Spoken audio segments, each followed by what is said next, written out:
the Ottoman seal upon the heart of the world. After Fatih's death, the empire remained stable for a while, until a new wind began to blow. A harsh, stubborn, fiery spirit was coming. Yavuz Sultan Selim Khan. In only 8 years on the throne, he transformed the Ottoman state into a world empire.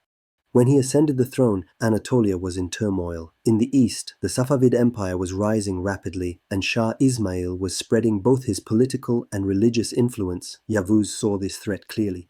To protect the empire, he first secured internal stability, then in 1514 marched to the Battle of Chaldiran. This was not merely a clash of two rulers, it was a struggle between two worlds, and Yavuz struck a devastating blow, shattering the Safavid army.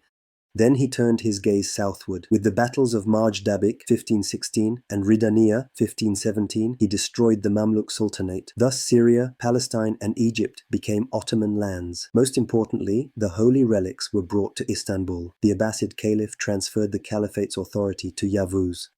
From that moment on, the Ottoman Empire was no longer just an empire, it was the leader of the Islamic world. Yavuz's justice was severe, yet never unjust. He was a ruler who brought order even to his enemies. He was called Yavuz, meaning stern, but in truth, he was the iron will of the state. My power comes not from the sword, but from justice. Yavuz Sultan Selim Khan. When Yavuz's son Süleyman ascended the throne, he would become not just a ruler, but one of the most magnificent emperors in all of history. Under his reign, the Ottoman Empire reached the pinnacle of its power in territory, culture, art, justice, and diplomacy. His title was no exaggeration. Europeans called him the Magnificent. The Turks called him Kanuni because he strengthened the state with unshakable laws. A life filled with conquests. Even in the early years of his reign, the shadow of the empire stretched across Europe. The Belgrade campaign, the gates of Europe were opened, the conquest of Rhodes, the strongest crusader fortress in the Mediterranean fell. The Battle of Mohacs. In just 2 hours, the Hungarian army was annihilated. The siege of Vienna, the heart of Europe trembled. The Habsburgs felt the might of the Ottomans to their core. The Baghdad, Tabriz, and Yemen campaigns. The empire's eastern borders were secured. In the Mediterranean, Barbarossa Hayreddin Pasha reigned supreme. With the victory of Preveza, the Ottomans became invincible at sea. The empire's map now spanned 3 continents, from Hungary in the north to Sudan in the south, from Algeria in the west to the Persian Gulf in the east.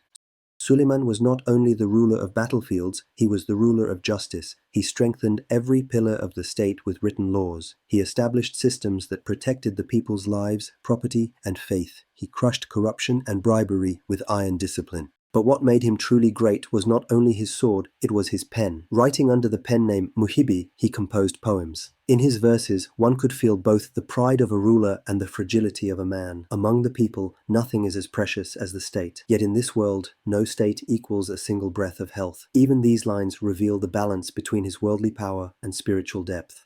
Suleiman's life was not only filled with wars, storms also raged within the palace. His bond with Hurrem Sultan marked a turning point in history. The rise and fall of Grand Vizier Ibrahim Pasha and the tragic death of Prince Mustafa, these events tore at Suleiman's heart. Yet for the sake of the empire's continuity, he chose to silence his own grief.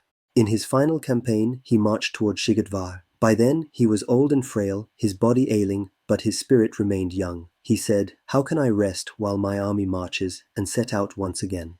Before the fortress of Sigitvar in his tent, he quietly took his last breath. But the news of his death was not immediately revealed to the army. So that morale would not falter, it was said that even in death, his will marched before his soldiers. When he died in 1566, the Ottoman Empire stood at its greatest extent. He left behind a reign of 46 years, a name that echoed across the world, and the legacy of a ruler who governed through justice. The meaning of the rise was clear. Fatih conquered the world, Yavuz united it, and Suleiman ruled it. By then, the Ottoman Empire was not merely an empire, it had become the heart of civilization. Justice, science, art, trade, and faith all flourished in this golden age. Mimar Sinan's works rose to the heavens. Suleymaniya and Selimiya stood like prayers carved in stone. The poets of the Divan built thrones out of words. The Ottoman Empire had become a power respected by both East and West alike. Lands won by the sword are preserved only through justice. Sultan Süleyman. In our next video, we will explore the stagnation and decline period of the Ottoman Empire. Don't forget to subscribe to the channel, turn on notifications, and never invite back into your good days those who abandoned you in your bad ones.